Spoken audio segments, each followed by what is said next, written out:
Hello and welcome, I'm Anet A8 and in this episode I'm going to be talking about some cool stuff that I've made for a pegboard. Okay, so I've not really seen pegboards that much in the UK, but I have one up here. This is something that I got from when I was really young.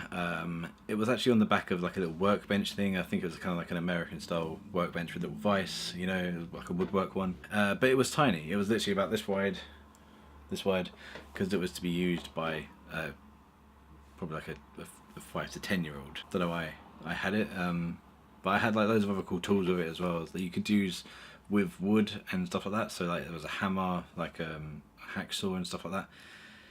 Thinking back now, it sounds a bit dangerous to have that at such a young age, but you know, I'm still here today, so who cares. But what it did have was this cool board on the back of it. And this had all the pre-drilled holes in it. You know, it had two little sticks that were sticking up, and I thought I could reuse that, and I did. I put it up there.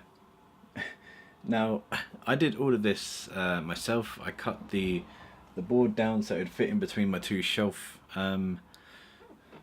arms. I cut the board. The holes on this are very slightly too small for normal pegboard mountable stuff for some reason. I'm not sure why, but there seems to be maybe a thinner version that you can use and some that you can't.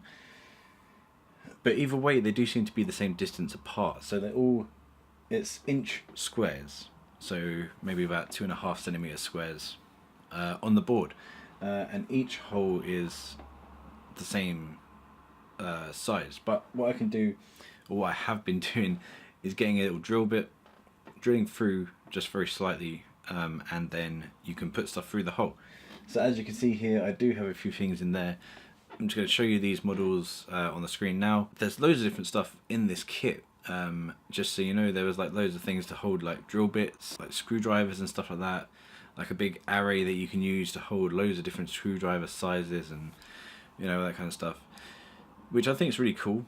And I will probably get to print in some other newer stuff for this at some point in the future. But what I have so far is really helping tidy up my desk space, and it also helps me keep things in a nice neat place that I know where they should be. Now with these, I printed them in an assortment of different filaments. So there was like PLA, none in ABS yet, but we did use the PETG samples to print some other stuff out. So you see we have the PLA, there's 3 in the blue and there's 2 in the orange, and I printed another one down here which is a hook, and that hook actually allows me to hang my little crappy drill, which, believe me, is a piece of crap. And maybe I'm not showing you the perfect thing right now because I didn't put my tools back in the holders.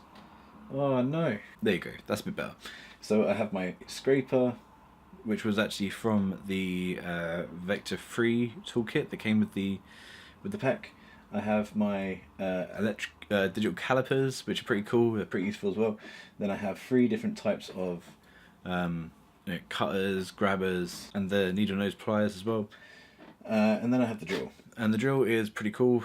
It has loads of different heads and stuff, but you know, it does the job for a lot of things. I've used it to drill things in and undo things. I usually do stuff by hand with, like, you know, a standard screwdriver, as you could probably imagine most people do.